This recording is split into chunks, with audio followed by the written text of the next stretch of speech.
ದಾಳಿ ನಡೆದಿದೆ.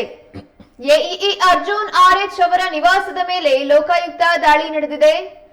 ದಾವಣಗೆರೆಯಲ್ಲಿ ಬೆಸ್ಕಾಂ ಕೆಲಸ ಮಾಡ್ತಿದ್ದಂತ ಅರ್ಜುನ್ ಅವರ ನಿವಾಸದ ಮೇಲೆ ಲೋಕಾಯುಕ್ತ ದಾಳಿ ನಡೆಸಿದ್ದಾರೆ. ಶಿವಮೊಗ್ಗದಲ್ಲಿರುವ ಎಇಇ ಅರ್ಜುನ್ ಆರ್ಎಚ್ ಅವರ ನಿವಾಸದ ಮೇಲೆ ಈ ದಾಳಿ ನಡೆದಿದೆ. ಮನೆ ಕಾಂಪ್ಲೆಕ್ಸ್ ಸೇರಿದಂತೆ ಈ ಮನೆ ಮತ್ತು ಕಾಂಪ್ಲೆಕ್ಸ್ ಮೇಲೆ ದಾಳಿ ನಡೆದಿದೆ. ಲೋಕಾಯುಕ್ತ ತಂಡಗಳ 4 ತಂಡಗಳ ರಚನೆಯಲ್ಲಿ ಏಕಕಾಲಕ್ಕೆ ಲೋಕಾಯುಕ್ತ ದಾಳಿ ನಡೆಸಿದೆ.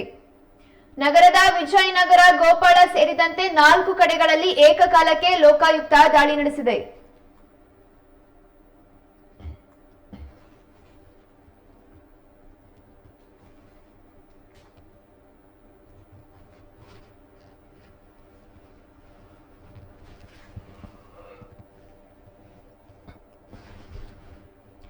ದಾವಣಗೆರೆಯ ಬೆಸ್ಕಾಂನಲ್ಲಿ ಕೆಲಸ ಮಾಡ್ತಿದ್ದ ಎಇಇ ಅರ್ಜುನ್ ಆರ್ಎಚ್ ಅವರ ನಿವಾಸ ಶಿವಮೊಗ್ಗದಲ್ಲಿದ್ದು ಅದರ ಮೇಲೂ ಲೋಕಾಯುಕ್ತ ದಾಳಿ ನಡೆಸಿದೆ. ಬೆಸ್ಕಾಂ ಸಿವಿಲ್ ವಿಭಾಗದ ಎಇಇ ಆಗಿದ್ದ ಅರ್ಜುನ್ ಆರ್ಎಚ್ ಮನೆಯ ಮೇಲೆ ಲೋಕಾಯುಕ್ತ ಎಸ್ಪಿ ಎಂಎಸ್ ಕೌಲಾಪುರೆ ನೇತೃತ್ವದಲ್ಲಿ ಕಾರ್ಯಾಚರಣೆ ನಡೆದಿದೆ.